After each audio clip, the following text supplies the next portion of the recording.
Hello and happy Wednesday. I'm so glad that some of you have decided to continue to join us here at Simple Luxuries Travel for our Lunch and Learn series. So, hopefully, you have grabbed a bite to eat or just, gotten yourself a drink and can sit down and enjoy a little chat, a little travel chat today for about 15 minutes. And we are going to talk about Bermuda.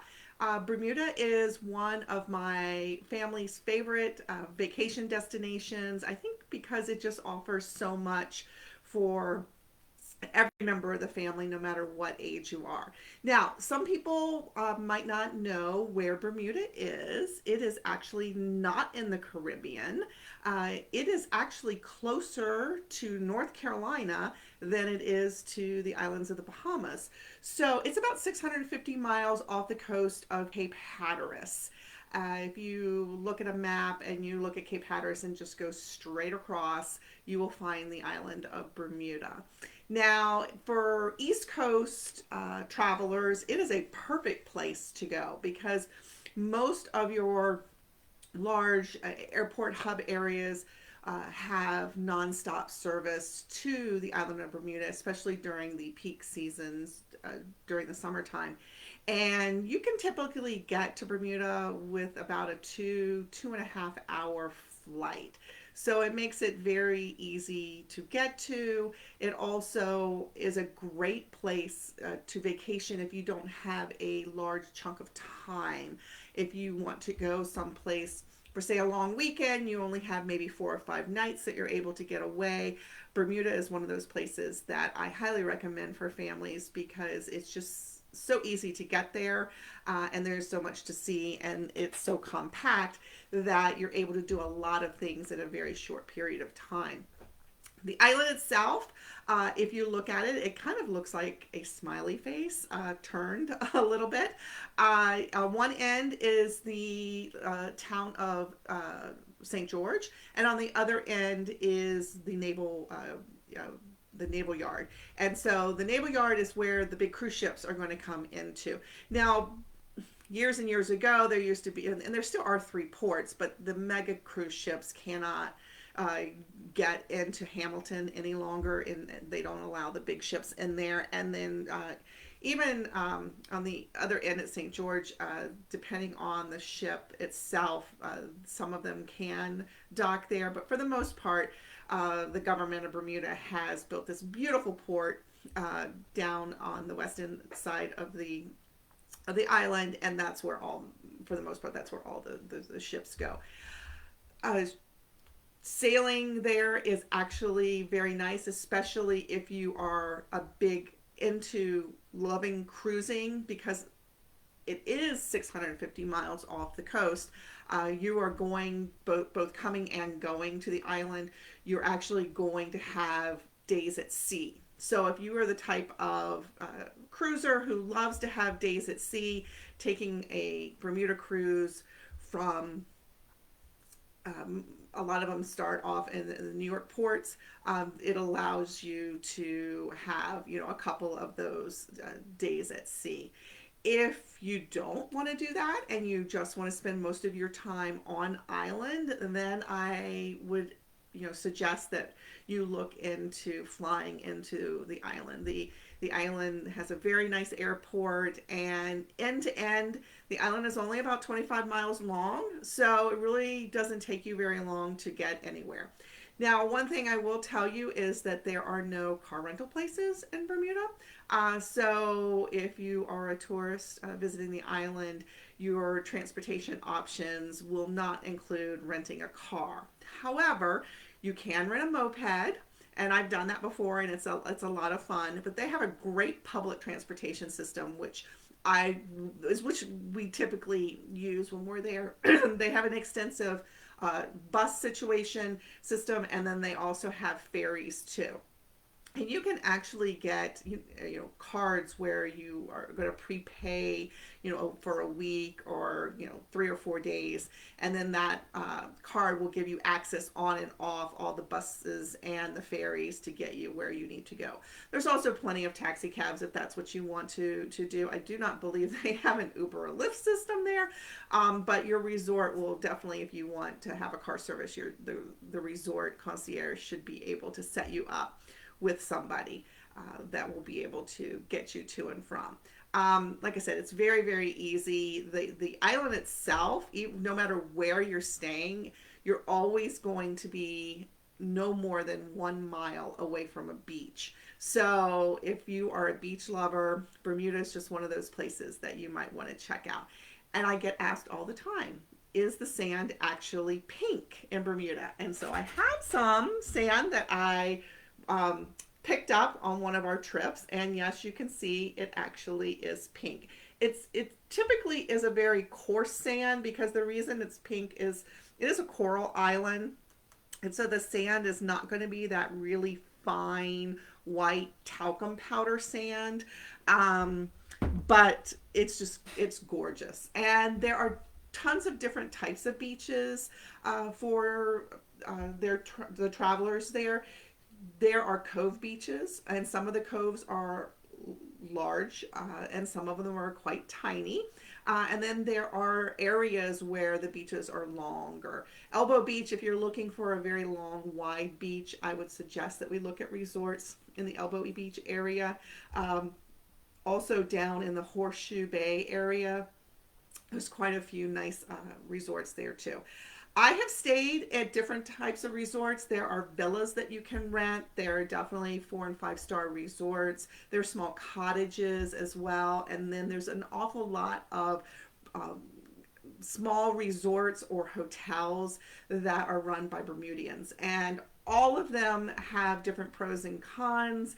All of them are different price points. I will say the island overall is probably a little bit more pricier than some tropical destinations, but I do think it's well worth it. I think that the island overall, I've always felt safe on the island, and the beaches are always beautiful. They're clean, and there's just so much to do there. Like I said, whether or not you're going there with a family that has small children, or you're going there with an older grandparents joining you too, or you just have a bunch of couples that want to go. There's just a lot of activities that you can do while on the island.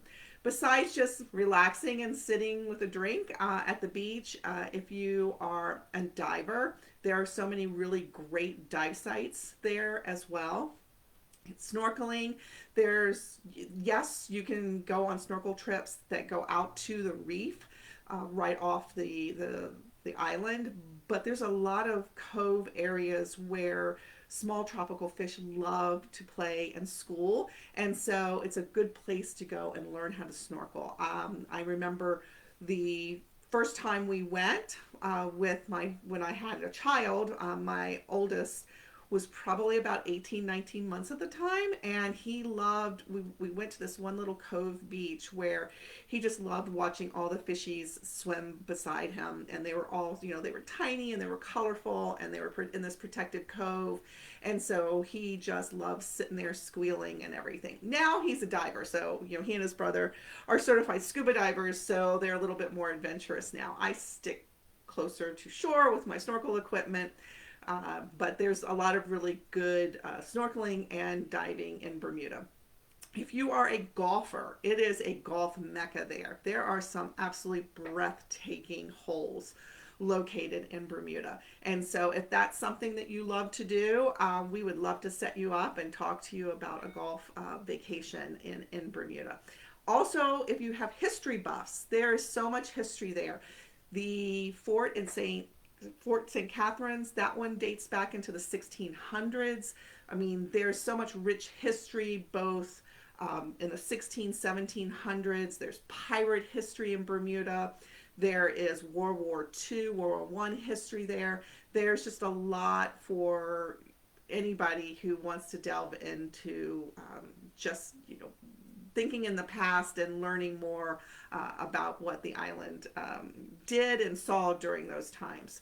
And there's docents, there's museums, there's definitely private tours that we can recommend. And so if you do have a history buff in your family, you might want to think about going to Bermuda too. There's great shopping there. There's lots of good food. If you've ever had a dark and stormy drink, that's a great option for all you rum drinkers out there. And I really just think that it's a great place to maybe even start to dip your toes into for your travel. Maybe next year we might want to take a look at some of the offerings.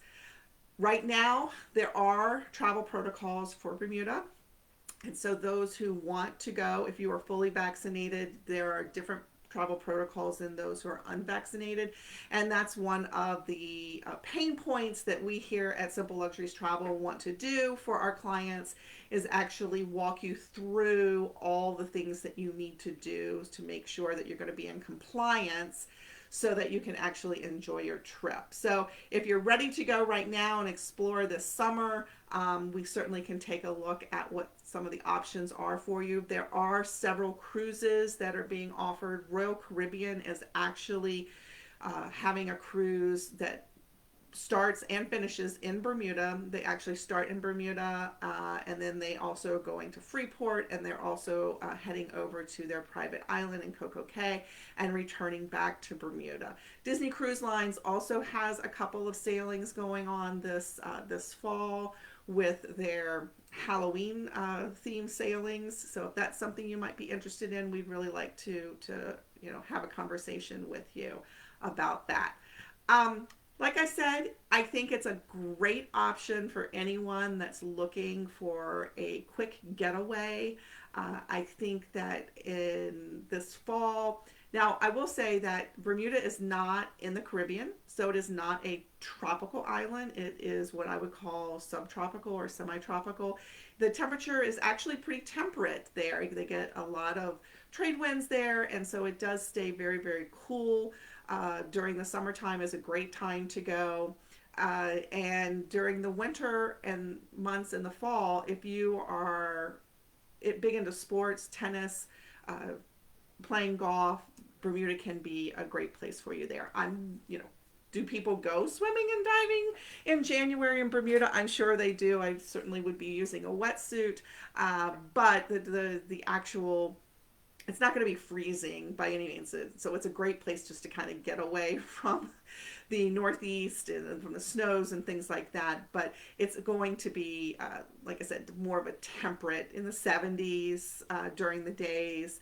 So it's just different seasons. You're not going to have a very cold season, but depending on what you're looking for. If you're looking to be there so that you can take full advantage of everything that the beach offers, then I definitely would say that we need to look in the spring and the summer and the early fall. I actually prefer the fall. I think it's beautiful there. The weather tends to be a little bit cooler, not as hot and humid, and the crowds are not there. So it's definitely something to look into if you want to get a getaway.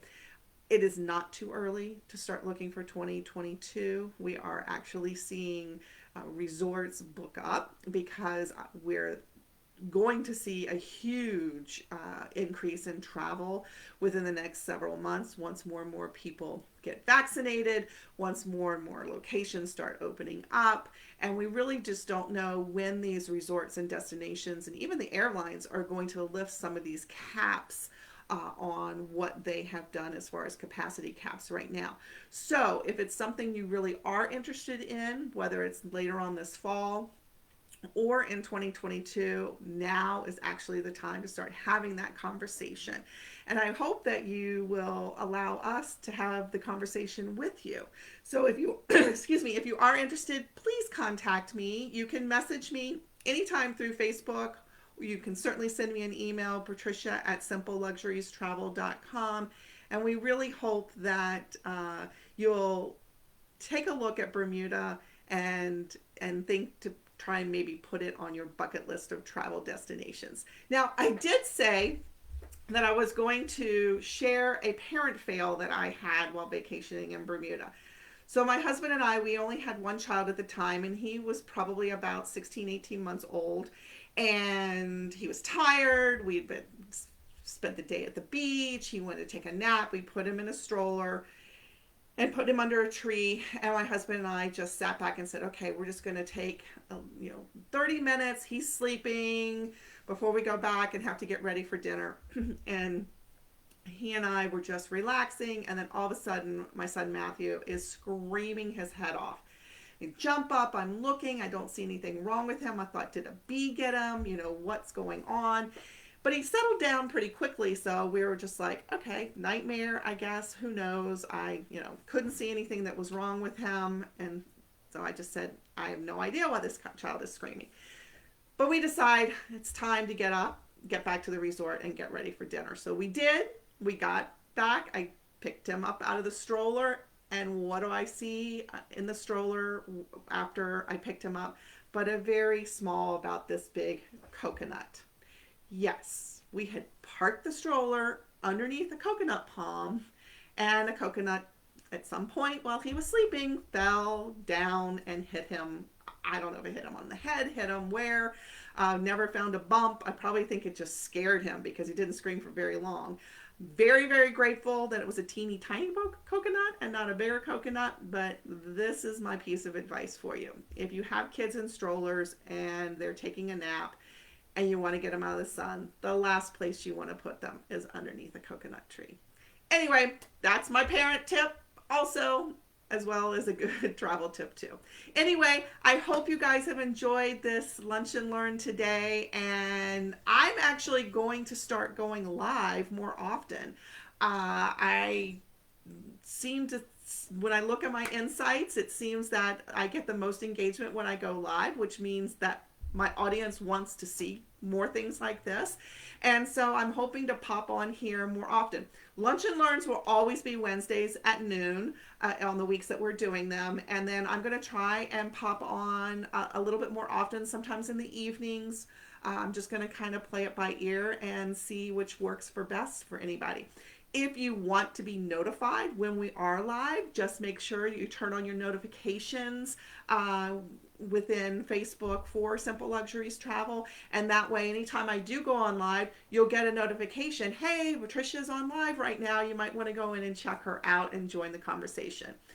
I'm hoping to set up a Disney trivia night real soon, and also just some kind of chit chats where I'll sit and answer any kind of travel questions people may have. So I've kind of got those things in the works too, so keep a lookout, and I hope that you join us next time that we go live. Anyway, have a wonderful hump day, and I will see you guys real soon. Thanks. Bye.